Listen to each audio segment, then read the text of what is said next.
Taylor Swift and Blake Lively. These are two names that resonate powerfully within the landscape of modern celebrity culture, each a formidable force in her respective domain of music and film. Taylor Swift, the global music phenomenon, commands legions of devoted fans and shatters records with unparalleled ease. Blake Lively, the charismatic actress and style icon, has carved out a significant niche for herself in Hollywood, admired for her talent and her seemingly effortless glamour. For years, their friendship was presented as a beacon of genuine connection in an industry often perceived as superficial and transactional. They were the ultimate squad goals for many, a pairing that seemed both aspirational and surprisingly relatable, despite their extraordinary lives and immense fame. Their bond was not a secret whispered in hushed tones, but rather a vibrant, publicly celebrated connection. They were frequently photographed together, sharing moments at high-profile events, supporting each other's professional endeavors, and even enjoying private, everyday outings that paparazzi would inevitably capture. From Lively attending Swift's concerts with infectious enthusiasm to Swift including Lively and her husband Ryan Reynolds in her inner circle, their camaraderie was well documented. This public display of affection and mutual admiration only served to deepen the public's fascination with their friendship. People were invested because it felt authentic. It was a narrative of two successful women championing each other, a refreshing counterpoint to tired tropes of female rivalry often peddled by the media.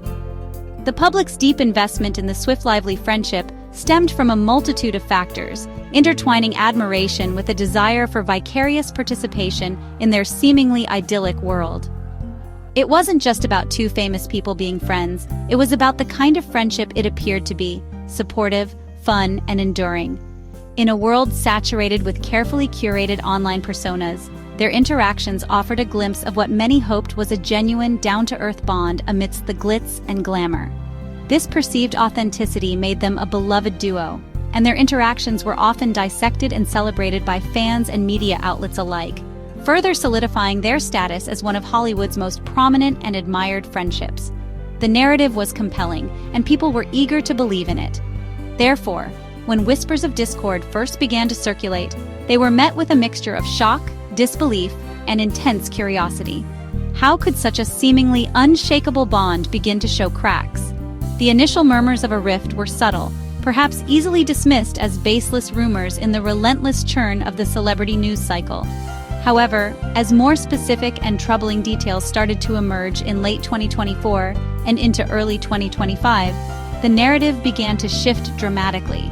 The story of a celebrated friendship suddenly found itself overshadowed by allegations of legal entanglements and serious personal disagreements, leaving fans and observers alike wondering what could have possibly gone so wrong between these two iconic figures.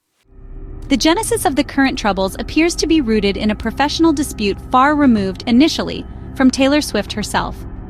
Blake Lively found herself embroiled in a contentious legal feud with her It Ends With Us co-star, Justin Baldoni, a situation that began to unfold publicly around December 2024. Both Lively and Baldoni filed lawsuits against each other, signaling a significant breakdown in their working relationship concerning the film adaptation of Colleen Hoover's popular novel. These legal battles, common enough in the high-stakes environment of Hollywood productions, created a tense backdrop. The specifics of their individual claims pointed to serious disagreements over the project, setting the stage for a complicated and potentially messy legal confrontation that would soon draw in other prominent names. It was in early 2025 that Taylor Swift's name was unexpectedly pulled into this burgeoning legal drama. Justin Baldoni's lawyer, Brian Friedman, took the step of subpoenaing Swift, seeking to involve her as a potential witness in the case against Blake Lively. This move immediately amplified the public interest in the Lively-Baldoni dispute, transforming it from a film production issue into a saga with wider celebrity implications. The subpoena suggested that Baldoni's legal team believed Swift might possess information pertinent to their claims against Lively, or perhaps that invoking Swift's name could add a certain pressure or leverage to their legal strategy. Regardless of the intent, Swift was now formally, albeit peripherally, linked to the courtroom conflict. Baldoni's lawsuit contained specific allegations that directly referenced Blake Lively's high-profile friendships.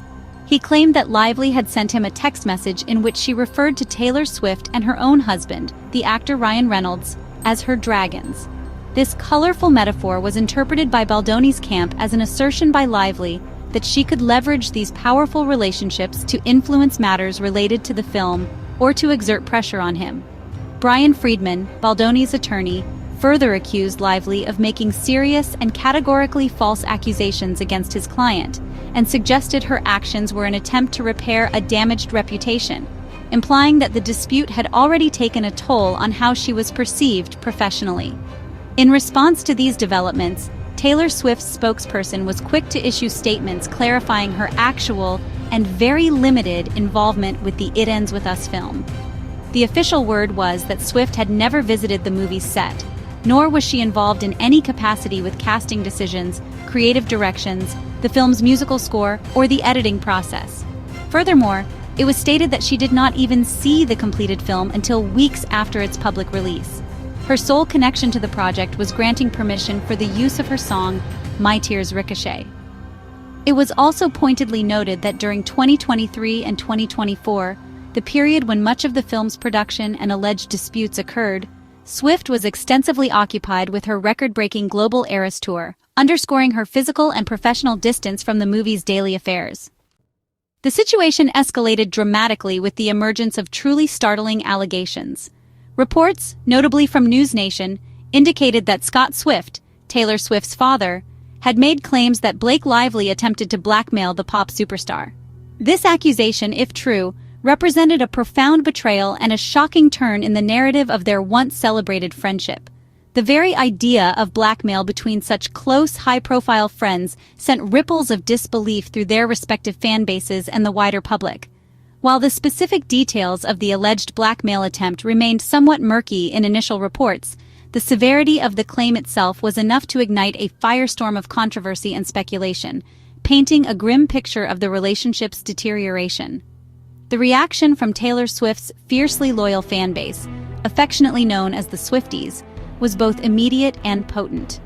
Upon hearing of the alleged rift and the particularly egregious claim of blackmail, many fans felt a sense of personal affront on behalf of their idol. This sentiment quickly translated into tangible action, with a significant portion of the fan base reportedly initiating a boycott of Blake Lively's various business ventures. This organized response, described by some commentators as a social manipulation campaign, demonstrated the formidable power and influence wielded by Swift's dedicated followers. Their actions were a clear message of solidarity with Taylor and a direct consequence for Lively due to the reported betrayal. The commercial repercussions for Blake Lively's businesses were reportedly swift and severe. Her hair care line, Blake Brown, which had once been valued at an impressive $100 million and was readily available at major retailers like Target, allegedly experienced a catastrophic plunge in sales. News Nation reported that sales plummeted by as much as 78% following the fallout and the subsequent fan boycott. Projections for 2025 indicated that the line was expected to generate less than $15 million in total sales, a stark decline from its previous valuation. Similarly, Lively's alcoholic beverage line, Betty Booze, which had secured distribution on Carnival Cruises, also reportedly suffered a significant drop in sales, further underscoring the financial impact of the Swiftie backlash. This dramatic downturn in business fortunes was widely attributed to the organized efforts of Taylor Swift's fans. The situation was described by some media outlets with a sense of irony, suggesting that Lively's alleged actions, particularly if the Dragon's comment was indeed an attempt to leverage her powerful connections, had spectacularly backfired. One report drew a comparison to the intricate and often brutal power plays of Game of Thrones, remarking that Lively's tactics had, in a sense, bitten her back. This public narrative framed Lively as having miscalculated the loyalty and protective instincts of the Swiftie fan base, underestimating their capacity to mobilize and exert economic pressure when they perceived Taylor Swift had been wronged.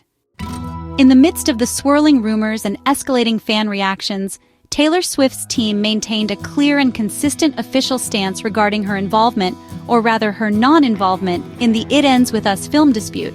Her spokesperson repeatedly emphasized that Swift's connection to the movie was exceptionally minimal, confined solely to approving the use of her song. They were diligent in pointing out her lack of participation in any creative or production aspects of the film.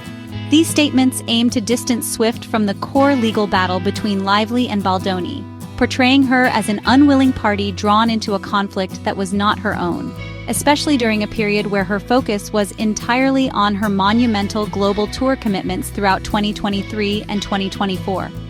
A significant development occurred in late May 2025, when it was reported by ABC News that Taylor Swift was no longer facing the subpoena that had been issued by Justin Baldoni's legal team.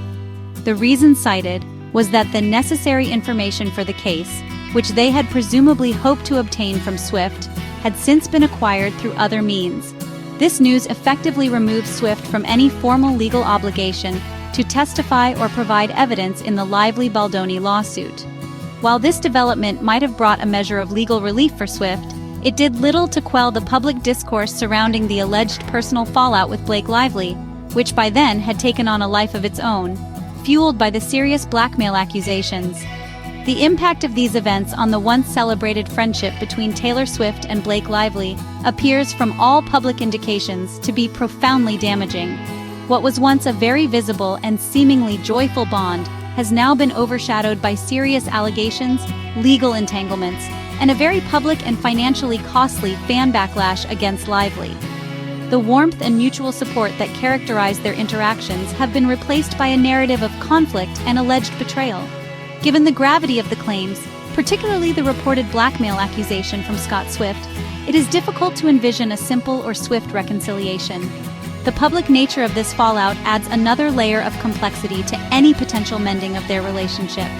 Looking ahead, the future of Taylor Swift and Blake Lively's friendship remains shrouded in uncertainty. Can a bond recover from such serious accusations and the very public and damaging consequences that have ensued? The path to reconciliation, if one exists at all, would likely require significant efforts from both parties, addressing the deep rifts that have clearly formed. For now, the narrative has shifted from one of aspirational friendship to a cautionary tale of how even the seemingly strongest Hollywood connections can fracture under pressure. Whether they will find a way to navigate back to their former closeness, or if this marks a permanent estrangement, is a question that only time and their own actions will eventually answer for their once adoring public.